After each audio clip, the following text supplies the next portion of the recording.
This is a Big Facts Network exclusive. Yo, what's up? You know what it is. The Big Energy Room. We have returned. Big Kayla. DJ Scream. We here. You know what I'm saying? It's time to have one of them conversations. What's up? What's up? How your energy today? Man, I'm good. I'm good. Navigating some things, but I'm good. Okay, How you navigating feeling? some things. I'm amazing. I'm amazing. Okay. I was celebrating some milestones with my own personal, taking care of yourself.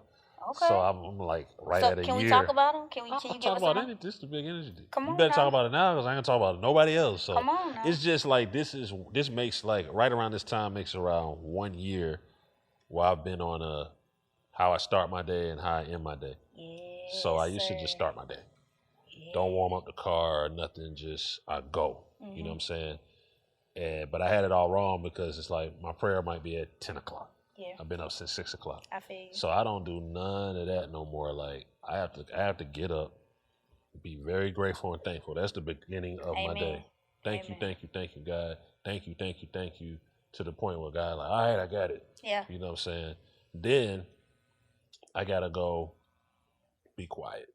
Even though you've been asleep all night, I gotta go sit somewhere and be quiet and just kind of like, it's crazy. Like when you're quiet, like in the morning before the phones start happening and the family and all this other stuff, you start to get those thoughts. Those are divine thoughts. You see what I'm saying? Yeah. So I have to get these thoughts, and I don't always move with the thoughts. I'm still a work in progress, right? We But these appreciate thoughts that. kind of let you know, like, you know, the day gonna be a little different. It's gonna be a little more hectic. It's gonna be so you got to be prepared for it, right? Or today is gonna be one of those days. Can you feel it? You're gonna get one of them calls. Something's gonna happen. It's you know crazy how when you implement that routine, how you find like you're off when you're not in your routine. Oh yeah, way off. Yeah. I have a purposeful off day, which is generally Saturdays. Yeah. So that's just the day where You just let it Friday flow. I stayed up too late watching whatever I wanted to watch. You know what I'm saying? Like I think Yeah. that's healthy too. But yeah, like so it's a year of that, and I think that you know the people closest to me can see the difference. You know what I'm saying? My thing is also kind of like, and we all go through this, right? Right. How do we regulate mood? Because there's gonna be some times where you just not in the mood. I don't want to deal with this. Facts. But I kind of snap myself out of it because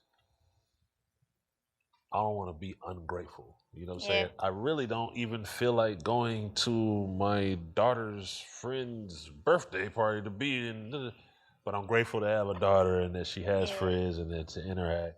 And the crazy thing is every time I kind of go do something I didn't want to do, then I'll meet a person that I was supposed to meet. So it's almost like an energy trying to hold you back from Your purpose. linking with the right person. You know what I'm saying? So That's a great perspective, though. Honestly, when you say like, I feel like the people around me have noticed. What have you noticed within yourself? Like, what are key takeaways for you with being in this routine now? I think along the journey,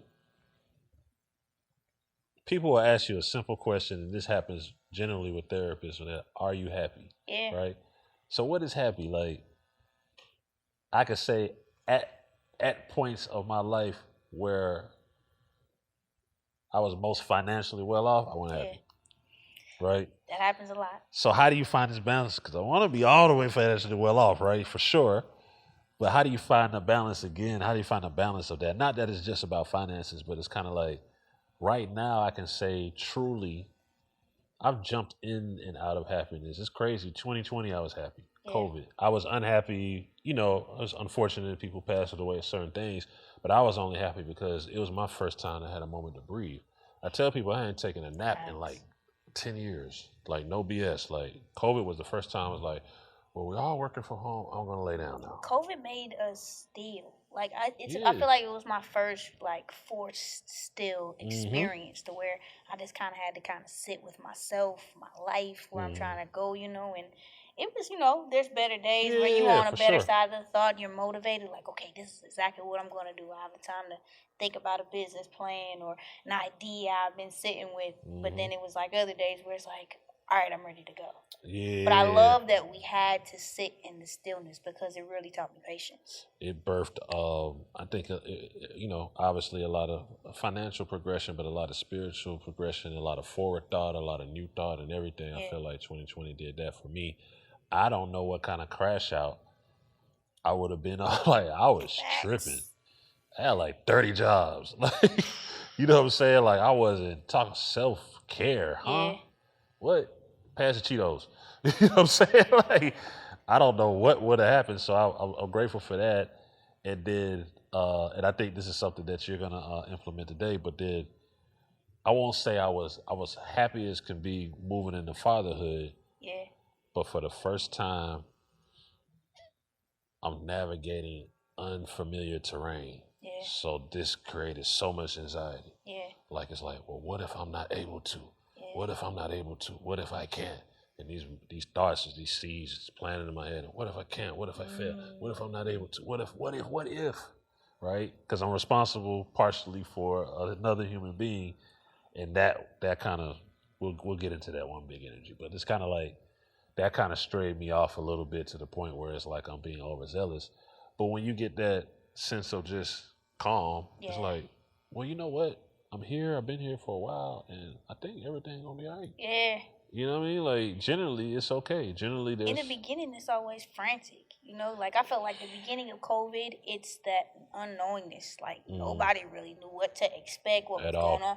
We were all outside of our realm of our usual controlled environment. You know, but the beauty about it is that for me, that's how my patience got bred because I had to, like you said, that whole thought of like, man, you gotta just know it's gonna be okay. You gotta just. I don't know the how. I just know it will. It's gonna be all right. Yeah, we gonna make it through regardless. Yeah, that's the F word, faith. Facts. So what you want to build on today? I want to build on co-parenting. Co-parenting. Yes. Okay, I'm not an expert. Yes, but I would love to get your feedback. I think as a person who actively co-parents with two children, two separate situations, it'll be very beneficial to get the perspective of somebody who has the benefits of parenting with someone right there in the home, similar, environment, navigating the same space. I think people need that perspective. From afar, yes, two people create a kid, right? We got some ad libs that's gonna come in this episode. They're gonna give us perspective today, y'all. And the most important thing should be that kid. Right. You created that kid. I think that the big E word, ego, can come into play. And you can make it more about yourself or more about the fact that maybe the union between the two people won't work than it is about the kid. And now, this goes two ways. The woman can't accept that the man doesn't want to be in a relationship with her, or the man can't accept that the woman doesn't want to be in a relationship with him. And then now you create more problems. Yeah. So now it becomes resentment. And now it becomes kind of like the get back. So now it's kind of like you see these narratives on social media where it's like, yeah, I'm going to show my ex, so I'm going to turn over. You know what I'm saying? And I get it. That's natural. That's natural, right?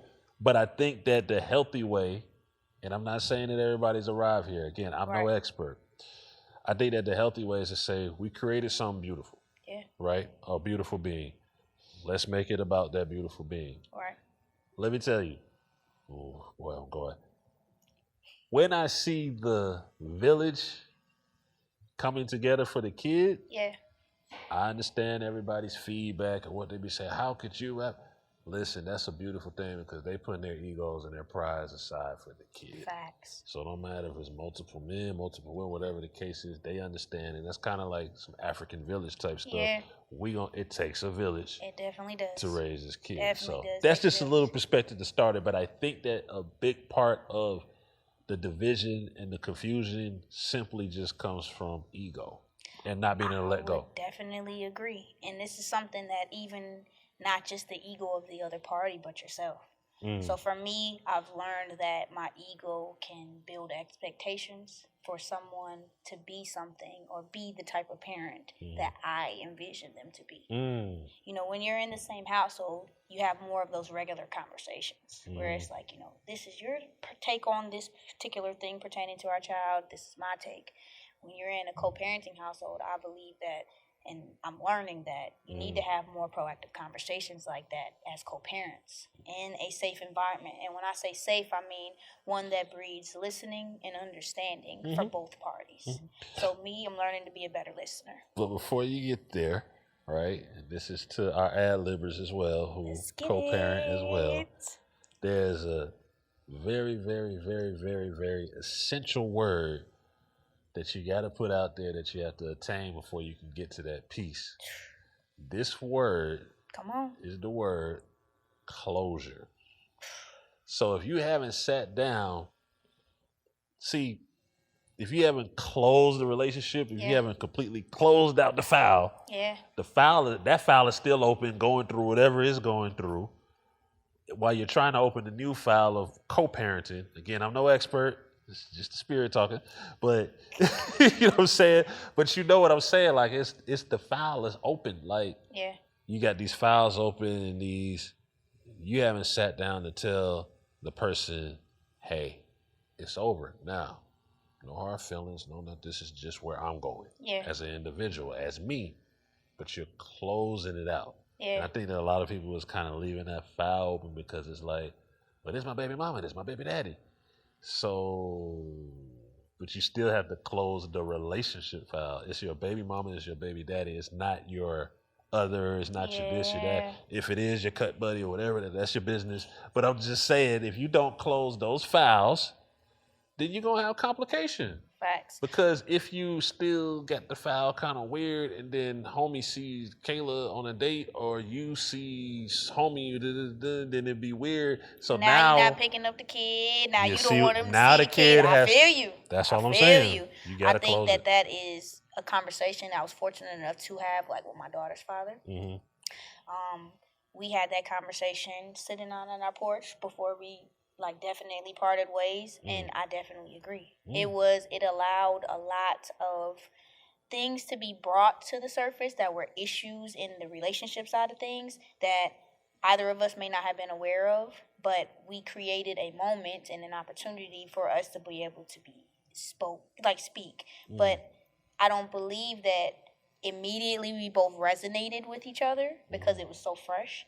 So something that I've been learning with that closure part is that the closure comes with your own individual healing too, because you have to accept the accountability that I contributed to what has gone wrong. And initially, I won't lie, I was on the side of man, you did this, you didn't support me, I was going to do postpartum, you left me hanging, you beat me up mentally, and then I realized some of the things, and this is something I guess I'll say to him now, some of the things that he taught me back then, I wasn't in a place to receive it, but what he was saying was not invalid. And that came with my own personal growth journey. I had to get on the other side of myself, like you said, ego. I had to develop, the sense of self to understand, those words weren't an attack, because that's something else that I've learned as well. When you can't have a safe space to communicate as a co-parent when you're attacking each other. You have to approach the conversation from more of a mutual grounds of look, this is just my cause for concern. This is something that I want to address in an open environment. Now, like you said, it doesn't always go there immediately. Listen, I have a compassion for whether it's single mothers, single fathers, when it doesn't feel even. You know what I'm saying? I've seen that too, and it's really kind of makes me sick to my stomach. But it's kind of as a single mother, being a mother alone is a load. Right. You dig what I'm saying? Having to be a mother and a father, you know what I'm saying? Or the father having to be a father and a mother. Correct. Which a father can't do certain things that a mother can do. Just vice can't. versa too. You know what I'm saying? It's just not scientifically possible. Then I have compassion for that. But I do want to pose a question, because this is something that I'll say in the older days they used to kind of believe. Do you think there's ever a time or space or place that you should, I want to say force it to work, but try your hardest to make it work for the sake of the kid or kids? I believe that sometimes space... Don't break your neck, shaking your head. Space is the opportunity for you to determine, like you said, you're putting a child first. Yeah. So the space that you give yourself, you have to give yourself the space sometimes to take the opportunity to evaluate that from a non-emotional standpoint. And what I mean by that is like sometimes when you're in it, when you're in the relationship, you're fighting so hard to keep it that you're not actually doing what's best for your child.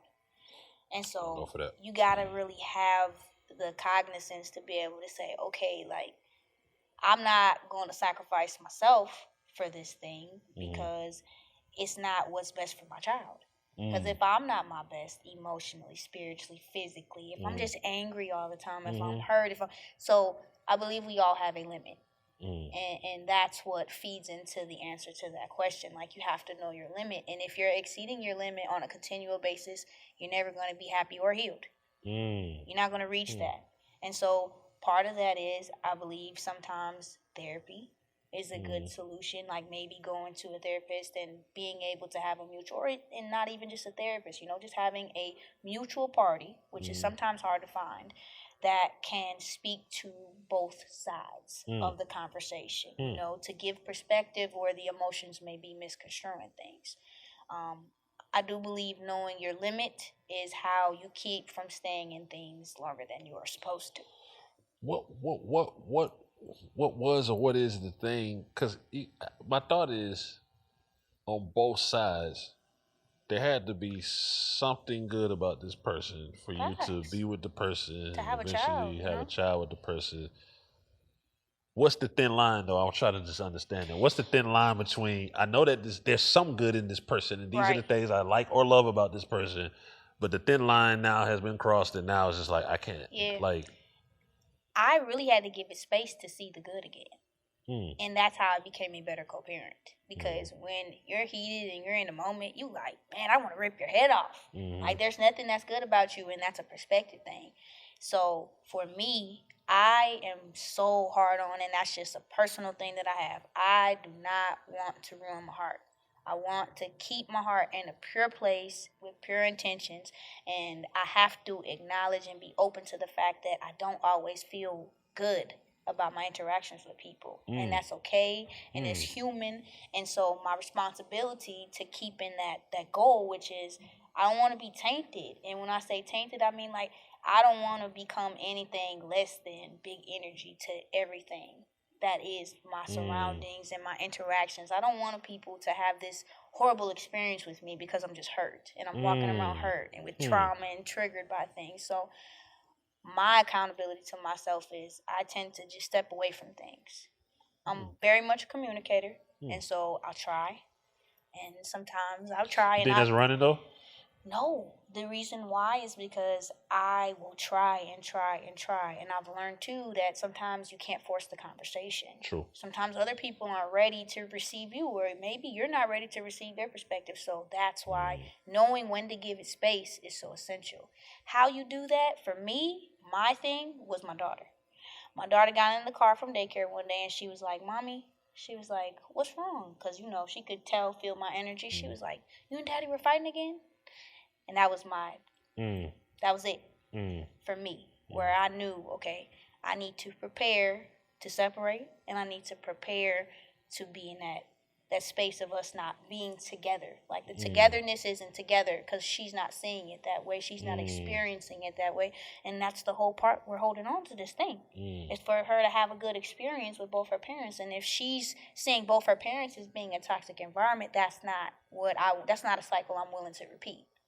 And so after that, it was like, look, this is what we're doing. This is what we're working towards. I had to learn because, like, her dad was my first everything. Real relationship, real love, real commitment, first child, first time being away from my family in a relationship in a whole nother state. And what I learned from that experience was that I was holding on to it because I didn't want to create the same broken home that I had experienced as a child. Right. And so, but the cost of me trying not to repeat a cycle was that I needed to make sure that I was breaking it and not repeating it by staying in it. And so that was my boundary. The biggest thing that happens, the co-parents and culture, child visitation. Ooh, listen. Let's speak being on it. a primary parent, and when I say primary, I mean the one who is by default responsible to maintain the home, the bedroom, the school district, the medical appointments, the medical insurance, everything. That is, whew, boy, it can be heavy sometimes. Is it still important if they want to be apart For sure. to let the father be apart? Yeah, definitely. Where does it again? I try to understand, like, No, I'm here for it. where does the space get to? Okay, where does the space get to with a woman be like, you can't see your kid? Okay. Like, Now look. yeah, come on now. ad-lib. Can we get our ad libs in the back? You can't see your kid. You can't see the human that you helped create. And I get the primary parent. I get it. You can't see your kid. Okay, I don't think it's okay to say a man can't see their child unless that man is putting that child in danger or harm's way. Yeah. If I can't trust that you're gonna keep my child safe, we can't even do That that. is Totally- the boundary. Totally with that. That is But the I boundary. don't think it's okay to say, oh, because I'm mad at you because you cheated on me, that now this Right. person can't see a child. Like, that's crazy. That's ridiculous. But what if it's not to cut you, but what if it's kind of just like, because I've seen where it's like, I don't want my kid around your new relationship. I think that's childish. I think the common medium has to be, let me at least meet this person. So it's Thank you for see saying that they're that. fit to be around Yes. my not kid. even just see that they're fit. I just need to know who my child around. Right. You get what I'm saying? Like, if my daughter dad decides that he wants her to start spending the night and he lives with somebody, I need to have this person contact information, because what if something happens? She needs to know how to get in contact sure. with me. Can't be a stranger. I need to know how to get in contact with her. Right. I need to make sure this not a drug addict. I'm not about to sit here and get this lady an interview, but I still need to set eyes on who this person is, because if something happened to my child by me being a primary parent, they're gonna come to me like, so who were the adults in the house? Right. I can't say, well, I don't know this lady, because then now that makes me look like I'm irresponsible. That makes Yeah. sense. That makes sense. So what you're speaking on is actual valid reasons why you might not want your kid around. Yes. But to go back to what you were saying earlier when you was talking about people not having closure, you do have some women and men out there that's just childish. I'm gonna just say it. They're just childish. And it's like, if I can't have you, or you don't want to be over here and deal with me, then you can't want my child to deal with so-and-so. Or it's the thing of, I kind of a 0.25% agree with this. If you're dating somebody and that person don't like me, that person can't like my child. Hello. I can't trust how this person gonna treat my child, because if you don't like me, this is a piece of me. So how can I trust the fact that you're not gonna, one, harm my child, two, treat my child different from the other kids based off how you feel about me? You're right. All I'm saying is what I learned, and I learned this, closure is one of those things that's not like twofold. Closure is just me sitting down and looking you in your face and saying, hey, this is where it is, this is where I have arrived. Yes. And this is my plan and what I would like to envision moving forward. You're welcome to be a part of this plan, but if you can't, I still have to be at peace and give you closure. Do you have anything, we've had to do this before, right? Like, do you have anything that you want to talk about or ask me now? Because after the day, I'm not talking about it no more.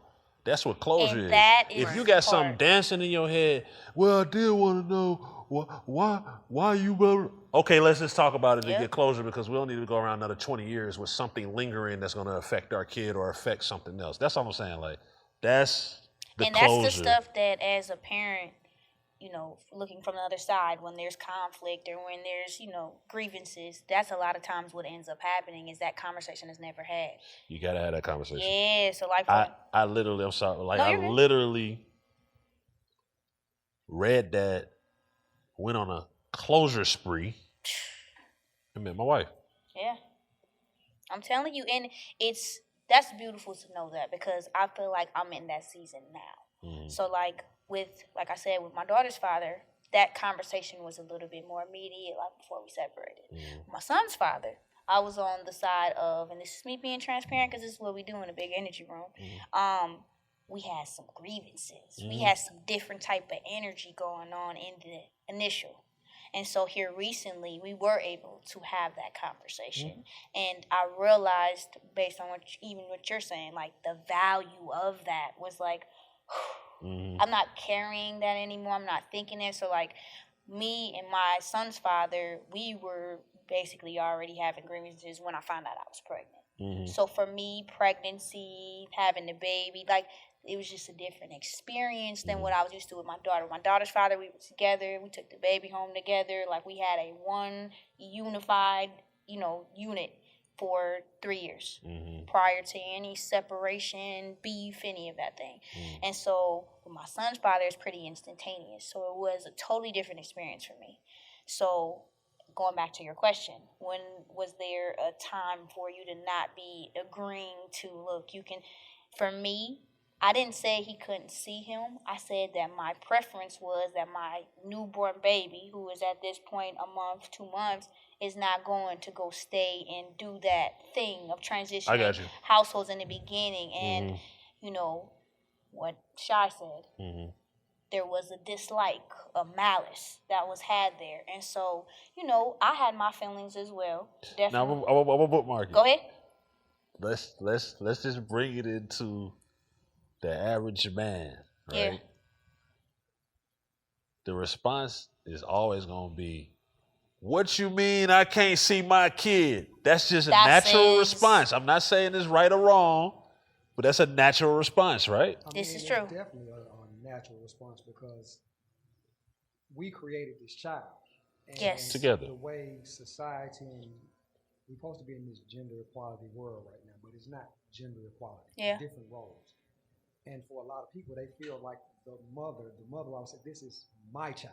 Yeah. And so a lot of the rules are set by the mother, especially if the mother's the custodial parent. Correct. She dictates your relationship with your child, whether you agree with it or not. Right. Yeah. So when somebody's telling you that you can't see your child, or you only can see your child on these terms that you may not agree with. Pride, and ego. So now we're talking about is co-parenting, but it's not co-parenting. It's either I got to live by your rules to be a parent, or I might find my peace not being in the child's life. And so a lot of times that's not fair for the child, but now what you're doing, because this child becomes a chess piece. Yes. And You're right. Using your kid as a pawn to make me feel whatever it is that you may feel about me. But you're trying to make, because now you understand that I care about this child probably more than I care about you in this relationship or having a relationship with you. And now you want me to feel something. So it's not about this woman that I'm seeing. It's not about the way I'm living in life. I'm not beating to the tune of your drum. Yep. And now this is the only thing that you have absolute control over, and you're going to let me know that you have control over. So it again, back to the pride and the ego. The child didn't fall out the sky. Do you think that it's unfortunate? There's a lot of things we got to do in this world and society and life that we don't want to do. This is true. But just like you say, I'll do anything for my kid. Should you do anything to be in your kid's life? To an extent, I think people want to, right?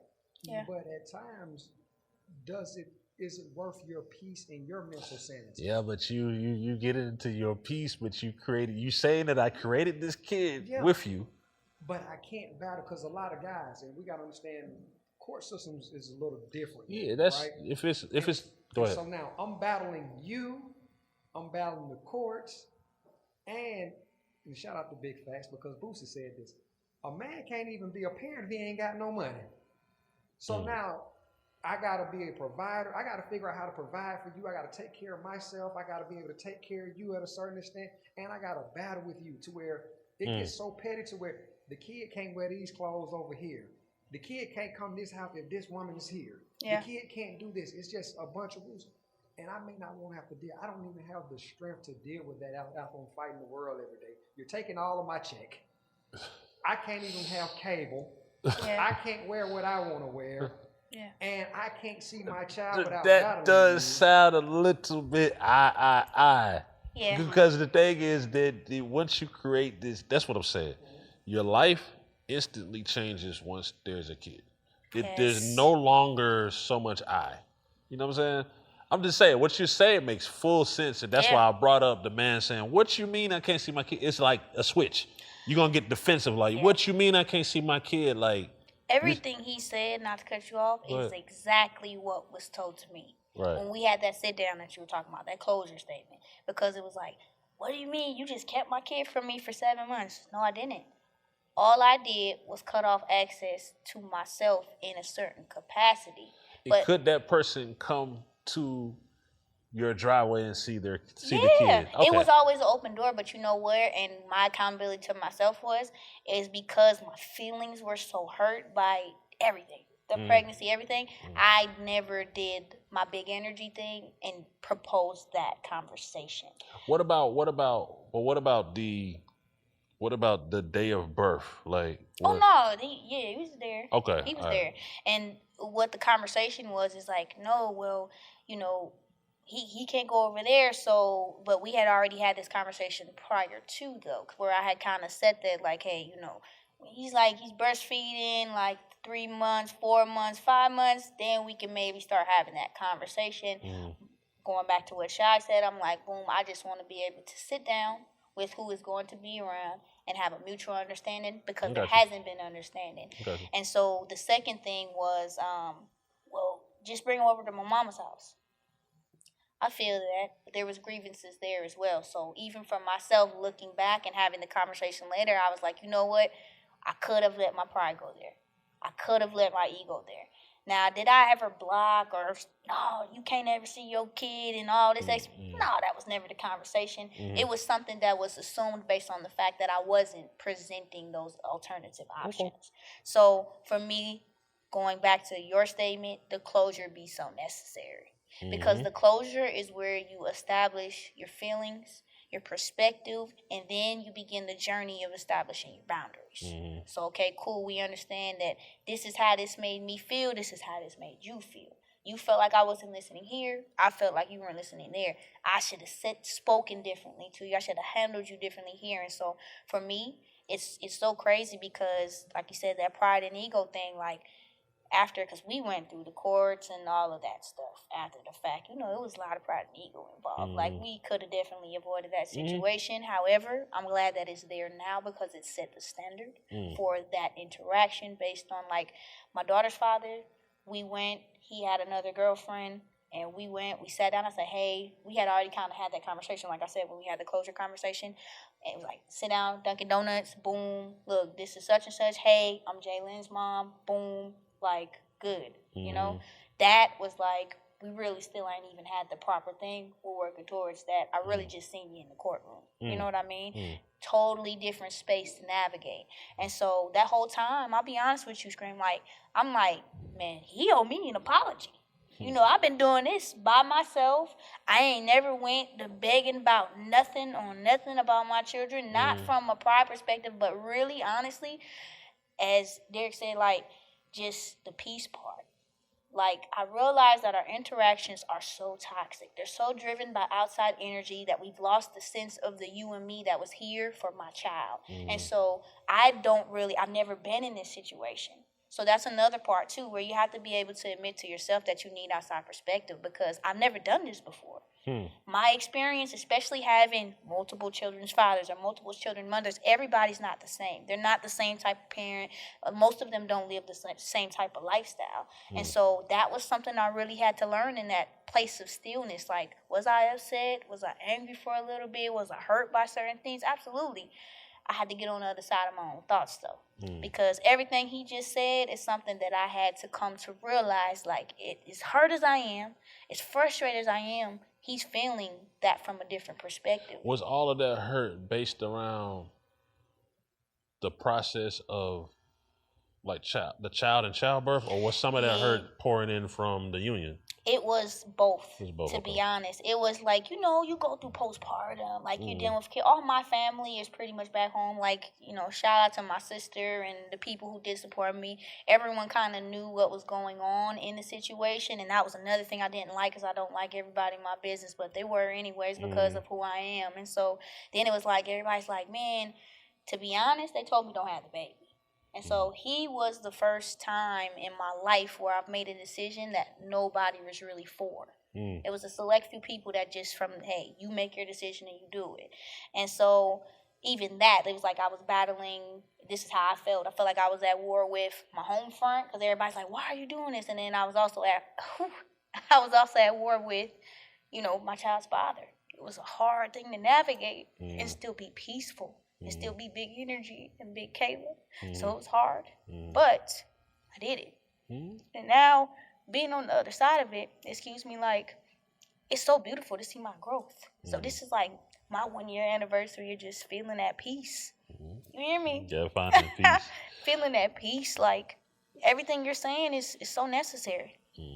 Like, accountable conversations, safe spaces, and above all things, you really got to put that child first. That's just the thing, because I look at I've learned to, when I talk to youth, to be more of a listener. It's easy to tell you, yo, blah, blah, blah, blah, blah, blah, you should be doing this and you doing this, and I'm telling you, and I'm a wisdom, and they ain't trying to hear all that, because we weren't trying to hear all that, right? But I'm listening to it, and sometimes I get it like bit by bit by bit. I just feel like ain't nobody care about me, bro. Don't come around like you act like you care about me. So I just think that clearly me talking to this 14, 15-year-old, it's 14 years preceding me having this conversation of something that happened. There's all type of different traumas and situations. It's something that happened to get them from this place to this place. When I look at the news and I see our youth and I see disturbing acts, I'm disturbed, disheartened. But something, we can talk about the problems all day. What I've always been trying to do is like, what are the solutions? You see what I'm saying? So that solution, all I'm saying is like, we have to make certain sacrifices as individuals and collectively for these kids. And that's where the compromise of your ego comes in, because you gotta, number one, you have to be aware of it. Like me, personally, people would meet me and be like, "Man, you're so humble." I have an ego too, though. Especially when it comes to my kids, I don't play by my kids. Like, that's like my that's my thing. Anybody can resonate with that. And so for me, I had to learn to separate the feeling and emotion of what I was feeling from a relationship standpoint with these people, what I was, and look at the parent side of things. And that's what I think is the defining factor. Facts. Like, you have to know, I don't care if it's 8 months into a pregnancy, if this relationship no longer serves both parties, then you can come up with your own terms. If you got to go to court, you go to court. It is what it is. But you come up with your own terms. Look, this is not going to work. This is what it is. It's not going to work. So it's best for us to come up with our own terms, agree to disagree, whatever the case is, on how we're going to amicably split. Because here's the reality with when you have a union, it might not work. That's just a reality for it. Go ahead, bro. No, but a lot of times too, it's not that it's a split in the relationship. Because from a co-parenting standpoint, it's still a single parenting standpoint as well. For sure. And so a lot of times, like, my role is reversed because I have my daughter. And I understand why women hate their babies' fathers and the resentment when you're the parent that has to do everything. You're the one that has, when they're sick, you got to be the one there. You're trying to navigate your life and your time. And people don't understand how much luxury of just having 20 minutes to yourself. And so with you not being the present parent, and if I ask you or I say, I need something, and you have the luxury of giving every excuse in the world of why you can't do it when you don't have the child, and I don't have the luxury of excuses. I got to show up and perform every single time. And then if I ask you for something that we need, because I don't even bother you, but if I ask you for something, now you got an excuse and these other things are important, but I can go on social media, I can go on Instagram, and you're living your best life. I want to be able to go out of town and pick up and go when I want to go. I want to go out to eat when I want to go out to eat. I want to be able to travel when I want to travel. I want to watch TV without somebody bugging me. I want to be able to spend my bank card and know that these $20, I can go here and not have to give it to the child because I can't call you and ask you for $20 because it's, oh, well, I got it. Like, no. So the single parent, a lot of the resentment, and I would say on both sides, comes from because you have the luxury of excuses of why you can't show up. Say that. And I gotta be here Every day. I Full can't time. fall short. All Full right? time. So a lot of the resentment I can understand, and then I think the part that really pisses people off is that Come on. I build this child and I get this child to this point. But you can stroll yourself in here on a birthday and act like Come you just on, been the somebody. champion of the world. Come on, somebody. Or graduation come up and you act like you done did homework, or you done taught this child how to read. So every big event you want to show up, you want to put on for the city, as if you're parent of the year, knowing that you haven't done anything, right? But as a parent, I'm still trying to put a bridge out here to allow you to step up to be the parent, because I feel like nobody asked me to step up to be a parent. So why should I have to ask you to step up to the plate? So now I love that you're having this perspective. Yeah, because if I gotta act, No, it's a real perspective. It is. I love that it's coming from a man too, though. I do have a comment though. Come on. The reality is, in life, we won't make it religious at all. We'll make it spiritual. Okay. This is your position and what you were ordained to do because you were given this task because you can handle it. Right? So would you rather have your daughter and know she's in good hands and she's going to be all right? Or risk, just putting it out there, not risk your daughter being in hands where she wouldn't be okay? Yeah. Would that even be an option? You wouldn't even want to imagine that option. Yeah. I say this because I lost my parents at 19, you know this. I had to be a leader at 20. Yeah. You're a leader? I don't even have a leader. Like, what's going on here? Like, why am I always appointed a leader? You're a leader. Call him. Blah, blah, blah. I'm just like, but I had to start to be grateful for that because I'm like, spiritually, all right, this is what I was ordained to be, and this is what God put on me because I can't be a follower. You know what I'm saying? I don't do well with that. So this is on my shoulders, and I'm not trying to compare leadership to parent, two totally different things. I fully understand where y'all are coming from. But you do the job, you know the job got done right. Yeah. You can sleep better at night knowing that the job is done. As exhausting as it may be. You know the job is getting done. Here we go. Although the job is being done, and I completely understand what you're saying, it still don't stop the fact of you feeling some type of way or being pissed about it all the time. You're human. But do you understand that? Hold on, talk about the book. But feelings are synonymous with ego. There's no way around it. These feelings are synonymous with ego. There's no way around it. There's no way around it.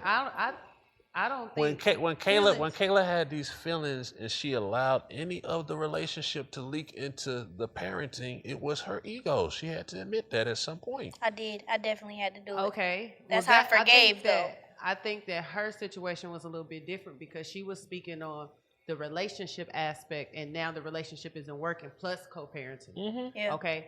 We're speaking on, it's just simply co-parenting. Co-parenting, having to be that's out the door. We passed that part. Right. You're the guardian. You're the full-time parent. And see, that's where I'm at now with it. But at first you was just speaking on the initial.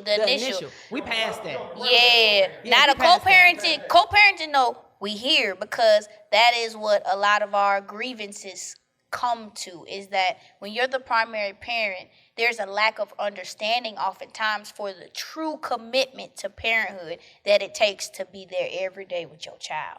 And the other person has the luxury of being able to plan things for themselves and by themselves without a school event, without having to worry about is there food in the refrigerator in order to be able to last us through the week, for school lunch, for snacks. Are we looking at the calendar with our teachers and looking at upcoming school events or upcoming softball games, my daughter's in softball. Like, I keep you informed on all of those things. So I feel y'all on the responsibility part. At it like the other parent just have the option. Yes. It's just that simple. They have the option because you have to think about it. If the primary parent has to work and call the co-parent and say, hey, can you pick so-and-so up from school tomorrow? They can say yes, or they can say, no, I got to work. And when they say, no, I got to work, what does the primary parent have to do? Figure it out. Yep. The primary parent don't have the option to say, I don't even feel like it today. Yeah. You don't have that option. You still, y'all know, I bring my child with me everywhere I go if I don't have the other person to do so. Or I don't have nowhere for her to go. I don't have the luxury of saying, hey, well, this person can't do it. I could just sit at home. So can I ask you a question on this topic, though? Like, where do you suggest we find the balance? Because I feel like that's where a lot of co-parenting goes wrong, is because there's the lack of understanding for the real commitment. And so then I'm over here tired, worn out, money, in all different types of places because I'm supporting and fending for this child's lifestyle that they live on a day-to-day. But you're afforded the opportunity, like you said, for the yes or no, when all minds are yeses. They're yeses unless I'm beat up to the point to where it has to be a no. But we're fighting every day for it to not be a no. So I say all that to say, where do we find the balance? I think, honestly, in a perfect world, it should be 1 week on, 1 week off. I did that for a while. I have a friend, like a group of friends that used to be married. Now they co-parent. Yeah. Ex-husband get 1 week. Ex-wife get the other week. Yeah. So that way you share responsibility. Yeah. And then if it's like you have things to do, you better get it all done with, you know. And then when it's the other week, you got to figure it out. Yeah. But I think that's a fair. Yeah. That's fair. 1 week on, 1 week off, and then you split holidays. I feel like that's completely fair. Yeah. When we see these headlines, and this is just a curiosity, when we see these headlines where it's like so and so is getting $200,000 a month in child support and so forth and so forth. Do y'all feel that child support does that help? Yeah, I think child support does help, right? Like a massive amount of child support. Will it make it to the point where it's like, hey, if this Negro ain't whatever, because I got enough paper to make it make sense? No, because it's the presence. I feel like it helps, but it doesn't make it okay to be an absent parent. Right. Like it will help. It'll help because now I can hire nannies. You get what I'm saying? But at the end of the day, I'm still gonna be upset that you're not there because the child now I have to explain to this child why the other parent isn't there. Yeah. I don't think that money is gonna make everything okay. No, for sure. I don't. Yeah. That's why I asked, because it did. Yeah. I think too that's the biggest thing too, is like finding the balance, because that was something that I definitely presented as a co-parent. Like, hey, okay, what do you prefer? Do you prefer to support financially and do the every other weekend thing? Or do you prefer to do 1 week on, 1 week off, and we can ex-nay the financial support? What I will say about that, though, is what I wish I would have done in that circumstance is have a conversation with my daughter to see what her preference was. Because I also believe in co-parenting that sometimes we're so busy trying to navigate the you and me thing, we don't make it a we thing. And so for her, that drives it to be very inconsistent for your child until you develop a schedule. Because even being 1 week on, 1 week off, your child expects, okay, these days I'm going to be with my dad, these days I'm going to be with you, Mom. But it's like, what about the days they wake up and they're like, I just want to be with my mom, or I just want to be with my dad? Like, are we in a place communication-wise to where we're actually really receiving what our child's input is? Because as they get older, they find they're figuring themselves out. They might go through a season to where they want more dad time. They might go through a season where they need more mommy time. They need more input. I've definitely experienced that with my daughter.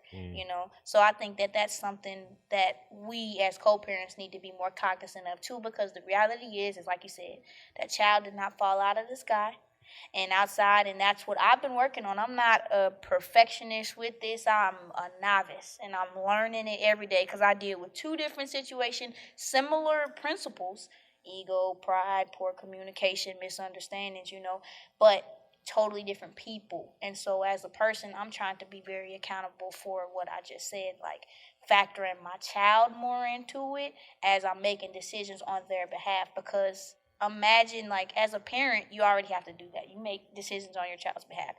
But imagine immediately putting your child in a space to where they're constantly being pulled between two sides. balance. Because especially if those home life balance is not the same, I might send you, like Shy said, we might go a week on, a week off, but what if the way that they're living over there is completely different than the way that they're living over here? Right. So then now, how do I help my child navigate that? Because they get used to the bells and whistles over here, and they might not have them over here, or vice versa. You know, the structure that they have over here, it might not be the same over here. And so I think that is a very important part of co-parenting, is doing that. Is it ever too late?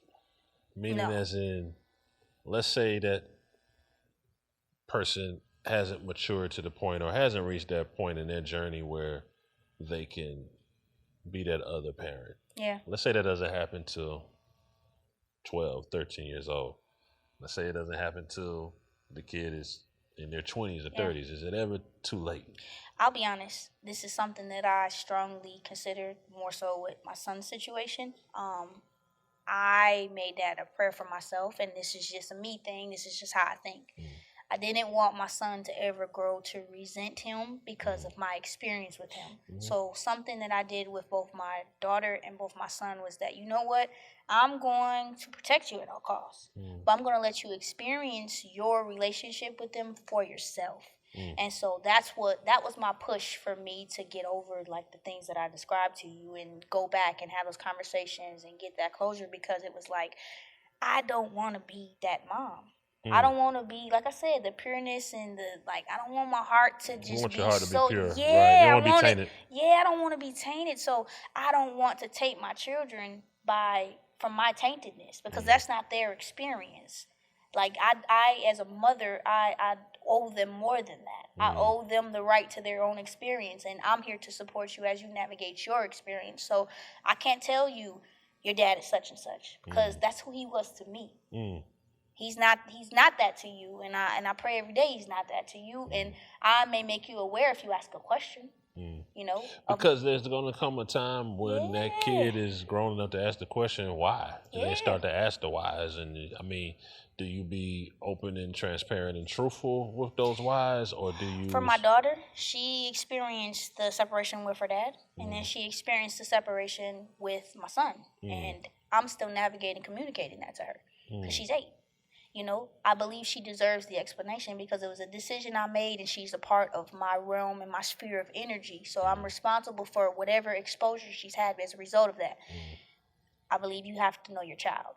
And so the intentionality has to be that, like you said, pride and ego goes every direction now. I can't be so prideful as to be ashamed of the things that I've done or the experiences that I had, that I won't break them down for my child. You know, that's where I found the most accountability, is in explaining it to her. Because I know there's no judgment. You're literally just asking because of the why.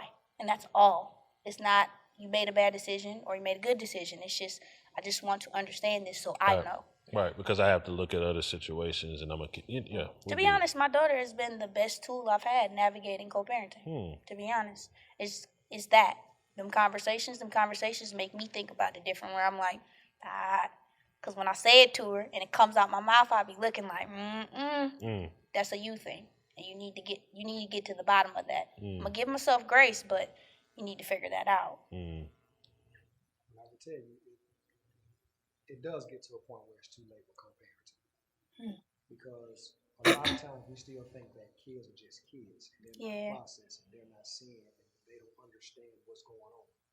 Like for myself, my daughter will be 16 in a week. Yeah. And you know, she understands, and I overheard a conversation that she had with her own mother, and she had just came back from seeing her mother, which she don't see often. And I have never tried to be that parent and say, hey, you're not about to go over here with your mom, you're not going to do this. But she sees who take care of her. She sees who, you know, breaks their neck. And her mom had a situation, and she told her, how can you say this when you don't be around me? How can you say this? You don't know me enough to do this. So how can you say this? And I don't even have conversations about her mother, but now with her being older, she was like, well, Dad, I want this and want that, and I see you trying to do this. And so my daughter tries to reserve herself in the things that she wants because she feels like she's putting a big burden on me. Yeah. Because she sees like I'm gone, you know, I'm grinding and stuff, and I'm just like, sure, I don't care what it is. If I got to go and figure out how to crawl to the moon for you, I'm going to do it. Yeah. You know, I've been in relationships since her mom, and I used to have to argue with the person I was in a relationship with. Because they say, well, how come you don't make this 50-50? And I'm like, I don't have the luxury of going 50-50. I can't wait for her to meet me halfway when my daughter needs something today. So if I got to go and make it 100 today, I'm going to make it 100 today. Mm-hmm. If I got to do this today, there's no excuses. That's what we go back to. So when you talk about child support, now the gender roles is different because we can have a panel of men, we have a panel of women. And women will tell you like, no, child support this, but if we say like Mary J. Blige and she had to pay X amount of dollars or something, women don't like when women got to pay the man. But I've never gotten child support day in my life. Mm-hmm. And I've had my daughter since she was 7, 8. Never had child support. It was never, oh, let me think to do this, let me think to do that. And so when men and women roles reverse, we look at it differently. I receive that. So would child support really benefit? Like, yeah, to have some extra couple dollars in my pocket, yeah, it would help. Or to know that, you know, my daughter just came back from her mom and nobody thought that, well, she needs school clothes. School clothes, yeah. Why do I got to call you and say, hey, you know, she just came back from down there. Y'all ain't think to get her school clothes? Mm-hmm. You didn't think that a birthday coming up, you know, hey, you know, let me do this for your birthday. And so I can understand from a woman's perspective is that why do I have to think for you? And so co-parenting, male or female, is that I shouldn't have to tell you or ask you to do the things that you know you should be doing. You know you have a child. Can I say something to that point? Mm-hmm. What I've grown to realize and I'm learning to accept is that is part of us. We are a certain type of parent, so rightfully so. And, you know, in certain cases, we expect a certain type of parent and commitment. But some of these parents, co-parents on the other side, because we are doing it, they don't even know what it looks like. They couldn't even fathom. They couldn't even come up with a schedule of what you commit to your child because they don't have the responsibility. And that is why the conversations become so necessary. That's why I said to my point earlier, like, it's so imperative to communicate that. Like, I really try my best to do that without it being like, you don't do this, you don't do that, but like, no, this is really what's involved. So let me at least do my part to describe it to you. Now, what that comes with, though, is from my ego perspective, I have to do that without the expectation that it's going to change your perspective. I'm simply presenting the information to you. I think that was very, you pretty much hit it on the nail. Because I just could recall back with my daughter, dad, and I think one day we had a long conversation and he just assumed I had it because everything was so smooth and clear. Done. He just like, you got it. You got it. You know, and I had to really sit back and be like, I don't got it. I ain't got it. I just make it happen. I don't know how it happened. I don't have it. Yeah. What I need is for you to help me have it. So you tell me what works for you, because I'm not one of the ones that's like in your pocket or anything. You tell me what works for you. I'm going to meet you somewhere down that, you know what I mean? And then we can figure everything else out. Like, I just figure in my head, it's not always financial. Yeah. I need you to have the same urgency that I have. Yeah. I think both parents should have urgency when it comes to that child. Yeah. If that child's school called, we both need to be fighting our ways down to the school to figure it out. Yeah. If the child is sick, we both need to be trying to figure out how to get to this hospital and make sure this baby's okay. Yeah. I don't think it's fair when one person supposed to take them to the hospital, talk to the doctors, and then you got the audacity to want me to call you and say, well, doctor said this. What I'm calling you for? That's why co-parenting gets so different. That's why co-parenting gets so different than like a two-parent household. Because what I'm learning, and this is kind of came to me as we're having this conversation now, is just like a relationship. Relationships are not 50-50. If you were parenting a two-parent household, it wouldn't be 50-50. And that conversation would probably not even arouse to say I did X, Y, Z. You know what I mean? So they're able to, but they're exposed to it. They're able to see it. That's why, like, you know, I know a lot of, especially my single moms, even single dads, you know, where it's like you didn't even take the time to explain that this is what was being done, so they don't even have the cognizance to appreciate your effort. All they know is that it's getting done. And another thing too is it's like you said, I want you to be rushing there. I want you to, a lot of that be us, because it's like, I'm tired. So what I started doing is being honest. I'm tired. First, I was afraid to do that because I felt like it was going to be used against me, because especially when you navigate in that space, like I said, one, I ain't had to do the court stuff. I've been able to grow the conversations. The other one, I did the court thing. So you feel like it's going to be like, oh, you're going to use this against me.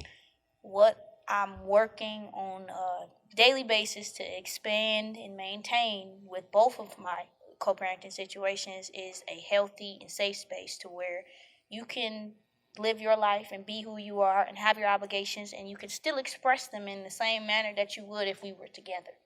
It may be a different emotional tie to it because I'm not your woman and you're not my man, but I still respect what you have going on. But my boundary is it has to be mutual. It has to be mutual. And that's what I feel like a lot of us are missing. Like, it's like we talk about it a little bit, or then we stop talking about it because we got one no. But think about everything else that we do in life. One no is not going to stop you from getting a yes. So for me, there's been seasons where I know, like, y'all might not have had it all the way, or vice versa. I might not have had it all the way. But learning to establish an environment in co-parenting that's similar to what you would do if you were working with a person every day is so essential. Because sometimes, like even with my daughter's father, now that we're more in a comfortable, we have our ups and downs. I'm telling you, they gave me run for my money this last week. But look, we're in a place to where we can recover. That's why the recovery is so essential. Because you got to remember the common denominator is that child, the balance. The word is balance. Like, you have to have a balance between what you have going on, what I have going on, and what we are doing as a unit for our child. And not be prideful to not ask. Because sometimes the reason why they're not doing it is because we never asked. Closed mouth don't get fed, right? Come on. I want to shift y'all a little bit. Come on. I think you all may have seen this floating around on social media about co-parenting, and does say you moved on to another relationship. Yeah. And they're saying, hey, be grown. This is my co-parent right here. This is my child's father or my child's mother. We're grown. Yeah. Deal with it. This is my family. What is the boundaries, right? Because I've been in this situation before, and you have a co-parent of the other child's parent. What is the lines of the friendship of a co-parent now that you're in another relationship? Who's friend? For the outside party. So like the girlfriend or the boyfriend you're in a on the other relationship. side. Let's say you and Kayla have a baby together, but now you're in another relationship. But you and Kayla are cool. Y'all best friend, key, ha-han. Y'all just chill. Y'all co-parents is on another level. But your you significant talking about other. you talking about what I think.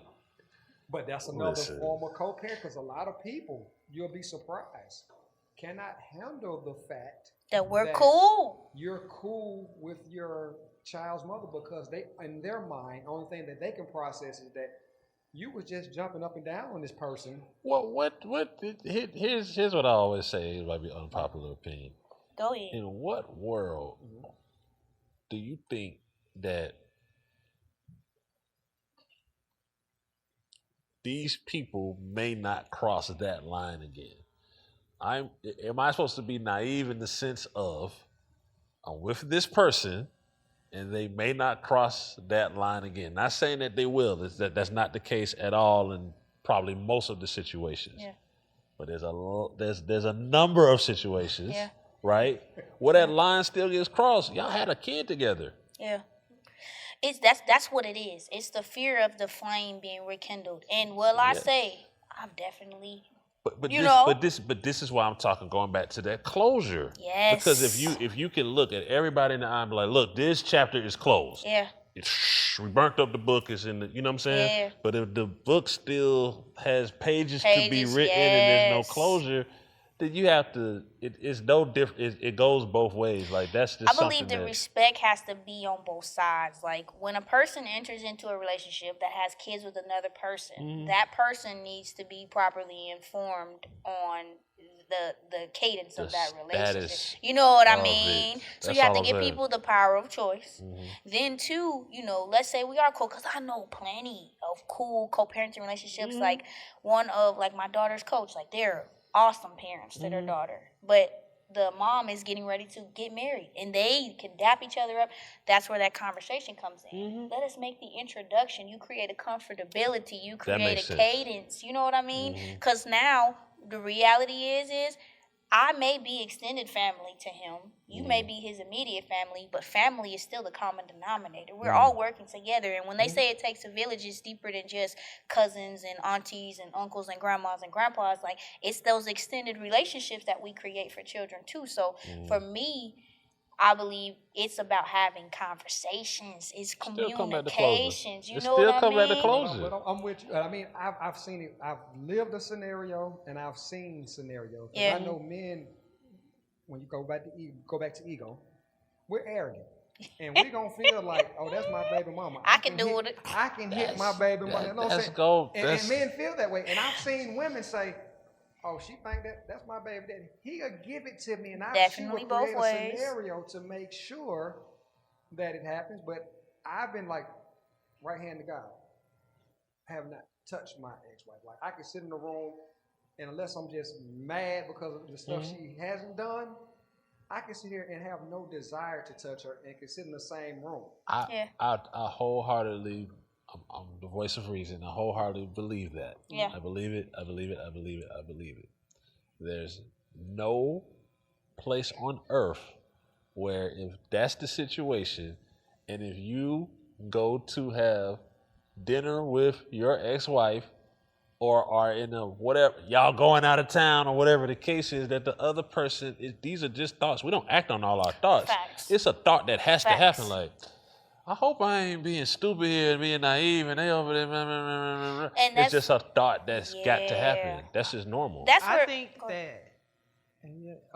I think that you're absolutely right, because there was a point in time when my daughter dad lived with us, and he lived in the downstairs of my house. Swear to you, swear. Come on. Because I went back to what you guys were talking about earlier, of going above and beyond to make sure you put every effort into making this family thing work.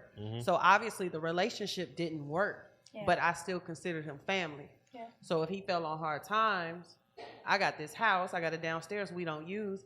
You could come down here. Yeah. We could co-parent in the same house. Mind you, we didn't sleep in the same bed. He never tried. We never had that type of thing. Once we broke up, we was broken up. Yeah. We were broken up. He lived downstairs, and I'm be even more honest. At one point, my daughter was telling people her mama and her daddies were brother and sisters. Because she never seen us hug, kiss, or anything, but his sisters, I call sisters. Yeah. So she was telling people, my mom and my daddy, brothers, sisters. And I had to literally be like, hold on. Right. We're not. But Right, that's how she viewed it. And even when I was dating other people, they would feel, hold on, wait, what? Yo, baby, daddy lived. They didn't understand it. And so I'm like, come to the house. Yeah. Come to my house. You will see. I don't think you don't owe to make them understand it. Correct. It's just, but what I'm saying is, when you bring somebody into any situation, like whatever, regardless of what it is, and they're new to a situation, think about the day you walked into Big Facts, right? And I'm like, yo, Shy, this is what it is. And before you walk in, I'm just letting you know this is what it is. I'm lining it out. This is this personality. This is what it is. Right. So that you'll know what you're stepping into, rather than you just walking there blind and, whoa, this is different. Make awareness. It's the awareness. That's all I'm saying. Like, make the people aware of what's going on. Even the initial awareness. That's why I was agreeing with what you said. Because you can make somebody. I could tell you all day, like, nah, this is what it is. Yeah. And then you still gonna be like, girl, ain't nobody. Yeah, well, that's that. I mean, again, that's just the human mind. You're right. You the can't, human mind. That's the responsibility of the person who's in that relationship, though, to create a space to where they make room for those thoughts. Because if you know that that's a possibility, you have to properly navigate communicating with your partner, creating, moments and space and time where they can feel comfortable with the relationship. It let them be exposed to the relationship. You can walk around with a body cam, Kayla. Yeah. A body camera. That person still is going to have that little inkling of a seed that since you guys went to a place of not being intimate and together, you created another life. I do agree. Because he's absolutely right. Because I stopped talking to someone. And then recently we started back dating. Mm-hmm. And this person literally told me in the beginning, I didn't know how to feel about that. I wasn't comfortable until you guys completely separated. Yeah. Which is so fair. Although I was coming over and I could see our relationship, I still, something in I'm a man. He's a man, don't want that. So I had to understand that.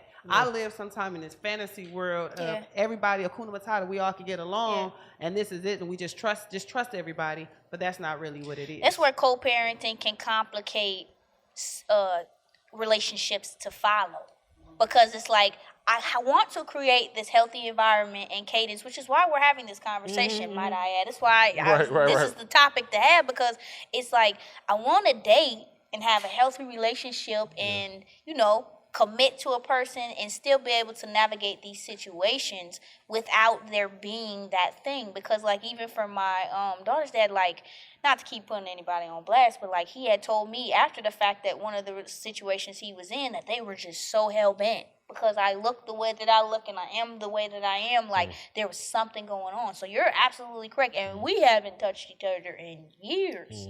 It's not even really a thought. So my question is that now you have a co-parenting relationship. Yeah. And let's say you have a new relationship. Yeah. And as parents, we're already wired. Yeah. That your number one priority is your child. Facts. So now, which relationship is most important and the one you set the boundaries on? Your present relationship or your co-parenting relationship? It has to be balanced. It has to be balanced. Let's take animals. No, I'm serious. Because I looked at this in my backyard. I was like, yo, okay, that deer don't play about the little deer. Like that deer, I'm over there looking and the deer just jumped in front of the kid. Like, don't look at my kid. Yeah. You ain't finna eat my kid. Like, you have to protect your cub. Yeah. At all costs. But there's gonna come a time when this cub is gonna get out the nest, right? And that doesn't mean you shouldn't have focus on your own individuality, because at some point you got a teenage daughter. You on the clock. She about to go. You know what I'm saying? You on the clock. She gonna love Pops, but she finna go out and have her own life and have her own life. That just is what it is. So some people go through the depression. Like I got partners that just about to send their kids out to college and they're like, bro, you need to just go get your daughter right now and just hold her. I'm like, what's wrong with you, bro? Like, nah, my girl, she go to school in 2 weeks, but she go to college, man. Just go get your daughter and hold her. You know what I'm saying? Like, you have to also focus on individuality and, like she's saying, create that balance. There's ways it can be done. We've seen it done. I agree, it can be done. But you have to be very, very, very, very, you have to be, there's some people you just trust. Yeah. Because they're transparent. They open books. I ain't got nothing to hide. Here's my phone. This is what it is. You could take me and my heart and that I'm telling the truth. You could take it or you can leave it. You can leave it. But what if I have a boundary, right? So let's just say, Kayla, and I say, I don't feel comfortable with the relationship that you and your baby father have. This is. I'm just asking. I believe that has to be the boundary for your child. Like if we're working towards this co-parenting thing, and this is the co-parenting working is what's in the best interest of my child. So the way I view that is, are you going to let that person's feelings come before your child? But a lot of times. No. Listen, this is just what it is, right? It's going to come to that point. If you want to love her, you have to love her child. Absolutely. That's the end of it. That's the end of There's going to be things, like you say, that's what I'm saying. We all got to deal with stuff. So, I got to see you based on these stipulations. Hey, life is stipulation. Everything got stipulations. Your job got stipulations. Everything got stipulations. So in order to love me, you have to love my children. You have to understand the dynamic of where I am. That doesn't make me any less of a person or belittle me or anything. this is where we are. Yeah. Now I am open, pouring my heart out. I'm open, right? Yeah. If you're not comfortable with that, let's set closure now. And that'll be the end of that book. Yeah. Hey, this guy wasn't really with it. Let me tell you another one we did on Big Facts. Okay. What if her baby father is incarcerated and she's decided to move on, but one day he's gonna come home? Tyrese and baby boy. But so is it okay for him to be calling? He gonna call. That's Yeah, but the the mother father of his called every time he kid. called? Yes. He's I gonna don't know call about that whenever he can. He ain't on schedule. He gonna call when he can. I'm just telling you from a man perspective, right? Just from hold on. Ego. For me. Thank you. For me. Yeah. If I got my arm around the woman and it's listen, because 11 at night and I'm kicking it, hold on, let me go in this other room and have a conversation. Yeah, you ain't feeling it. So I'm just saying, I'm not on that side, but is it okay? Like, if she dating somebody and I feel like I can have accessibility to her when I want her. So, because a lot of Always gonna have That is an accessibility. Aquarius So- word. I'm just Let me saying, say because that. it's not about that's what I'm saying. It still has to be boundaries, right? And that's why I asked this question, not for myself, but I've been on the opposite end of it because with my child's mother in a previous relationship, is like she would say, "Why are you so accessible to her?" And I'm like, "It's just my child's mother. We cool." The kid is a key to the house. The kid is a key to the house. That's accessibility. You can choose not to pick up the phone because you're in a relationship and you kicking it right now. That's fine. You can choose not to pick up the It's phone. balanced, though. But guess what? If I'm the baby daddy, I'll call you at 11, you don't pick up. I'm calling you right back at 6 in the morning. I'm calling right back at 8 in the morning. I want to talk to my kid. Yeah. Now, let's say now she's moved on in a relationship and she's living with somebody. Yeah. You think you gonna have a key to that house? This is the only no, not an actual key. Oh, This is okay. the only way it works. Okay. And this is why I don't know if it can work, right? This would entail me having to talk to another man and having a conversation with him and saying, "Hey, bro, this is how it's going to be." He goes, "Oh, bro, how you gonna tell me? I go, this is my woman now." You know what I'm saying? In my house. And that's what matter of fact, I'm buying ice cream for your kid. You know what I'm saying? So it could go wrong. So that's why it's so important for the woman, because y'all have the power to unify or divide. That's why it's so important for the woman to say, "Hey, look, I know this personality. I know what I got to say to this person. I know this personality. I know I got to say to this person. And I know when they could potentially be and exist in the same place, or they can." The reality is your partner in those circumstances has to, like, it's a requirement, have the same priority for your child as you do. And That's the Non-negotiable. only way that it Non-negotiable. works, because when every partnership that I've seen that's worked and been effective and been able to, go on get married to where everybody's showing up to the kids' games and everything, there's a mutual understanding, there's a mutual respect, and the kid is the priority. It's not my feelings, it's not your feelings, it's not hers or his feelings. It is the child. We're showing up on behalf of the child. The child did not choose to be in this circumstance under this type of duress. The child didn't choose it. I 100% agree. And it's simple. It's very simple. When you decide to date somebody that already have a child, hold on. You already know that there's another co-parent somewhere. That's just period, point blank. However she or he decides to deal with that other co-parent, you should trust the fact that they're able to navigate that, for one. And let's be honest, at a certain point, that child has his own tablet, has his own phone at a certain point, especially in today's age and once they start 4 or 5 years old. So I could easily date somebody and I can see my daughter dad call my cell phone. I'm simply going to send a text, call a tablet. Call that.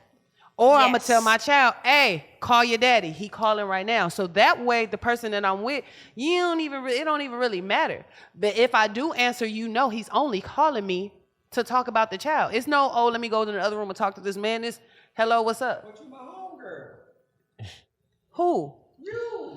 If I'm having homeboy, homegirl conversations with my daughter dad, you could be right here because there's nothing to hide. There's nothing to hide. Most of the time, our homeboy, homegirl Yeah. conversation is me telling you, let me tell you what your daughter did. Or you calling me and say, can you believe your daughter just said this to me? Like, it's nothing to hide. We're not sitting here talking about what you got on, what you eat today. If anything, it's what my child ate today. Oh, you gonna send me some money? Yeah. Like, it's that simple. But I don't even think, like, sometimes even with my daughter's father, like, he's in a whole nother relationship. We'll have conversations about things that he's doing in life. You know what I mean? I believe that you have to be secure enough with yourself and with your partner. And a lot of that stems from transparency, time. You got to give it time. People are not going to walk in right out the gate and experience, hey, XYZ is what I have going on. Be okay with it. It's not a realistic. You have to give it time for it to grow to comfortability on all levels. Also, let me just say this. A lot of times people don't understand it because they haven't experienced it. Correct. Because I've dated men that's like, dang, that's how you guys are. I've never seen nothing like that. Yeah. You get what I'm saying? Correct. But I also have met somebody that's like, oh, my daughter mom and I, we super cool. Like, she'd come over, but we not doing nothing. I'm like, oh, okay. Because I've been in that situation. Yeah. I know that exists. Some people only judge you off of what they've been through and what the hell they know. So if all I know is conflict between baby mama, baby daddy, and all that stupid drama, that's all they're going to view you as. Yeah. Or they never had kids, so they don't understand that this relationship comes before you because this relationship means everything to my child. Yeah. So if you're gonna make me choose between my daughter dad or you, 9 times out of 10, I'm gonna choose my daughter dad because that's me choosing my daughter and her well-being. It don't got nothing to do with you. And you know what, too? I've realized that this is me personally. It's nothing against nobody, but in my experience today, I have not found success with dating or attempting to date people who don't have kids because the understanding just isn't there. It just isn't there. And that's why I love that you made that point because when people haven't experienced something, they can't resonate with it. It's real. They can't resonate with it. My biggest problem has been women that did not have kids. They don't understand parenting. They don't understand what you would do for. But can you expect that from them? They've never been a parent. You can't. And but like I say, for me, it's just been, that way. I don't know what it was that I attracted women that did not have kids. Yeah. But I always had the argument about my ex-wife, even though me and my ex-wife, we don't even live in the same city. We don't even stay in the same state. And I have to have an argument or a conversation about a woman that I have no feelings for.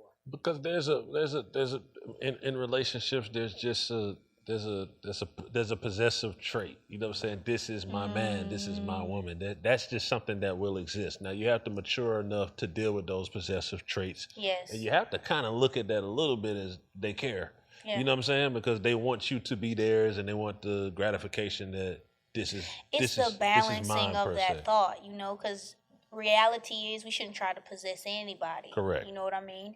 However, you also have to understand the growth in that. Like, initially, people are going to want to possess you because they're going to be excited about you. They're going to enjoy your company. I feel that. I definitely feel that. So, on the other side of that, as the person who a person is trying to be possessive over, your understanding is key as well. To like, you know what? I get that. I'm not going to cause conflict because I think that's where, in every relationship, we lose ourselves and we create conflict is when we don't have understanding or we don't have understanding not only for ourselves but for other people and how they may be feeling. You got to get on every side of the thought in order to be able to make room for that growth and that bond to be fluid, so. Well, I'll say whether you're co-parenting or co-parenting and looking to move on or whatever the case may be, I think that in big energy room fashion, try to resolve the issues and the trauma so that you can move forward, co-parenting, dating, future marriages, whatever the case is. Try to resolve as much as you can and do the work in hopes. It won't always be perfect, right? But in hopes that when you move forward, because you have to move forward, like life has to go on, right? When you move forward, some of those traumas will be resolved. Please, personal advice. Bring closure to situations that no longer serve you. Yes. That's in every aspect of life, not just in co-parenting relationships. If it no longer serves you and you know it no longer serves you, bring closure to it. There's a freedom and a peace that comes with that I can't even explain until you actually experience it. Yeah. You know what I'm saying? And So- you know, when you're at peace, and that's with anything in your life, like when you exemplify something, a lot of times everything around you changes. And so as a co-parent, I encourage everyone to find themselves in the type of parent that they are, focus on who type of parent that you want to be, and don't try to navigate for another person as your co-parent who they are supposed to be in their parenting. I think a lot of times we kind of possess that thought of, this is the type of parent I want you to be, and it causes conflict. And above all things, you have to create balance. You have to create understanding and a peaceful arena of energy for your child to be able to exist in and flourish in, you know. That is the ultimate co-parenting experience for a child. Big energy room from Lucid F Club and the ATL. Yes, Listen, real sir. conversations, real feelings, real emotions, real solutions. Yeah. All of the above. Make sure you check us out on social media. At the Big Energy Room, TikTok, YouTube, Instagram, all that. Yep, there it is. All right, well, let me get out of here. DJ Scream, Big Kayla. salute. This is a Big Facts Network exclusive.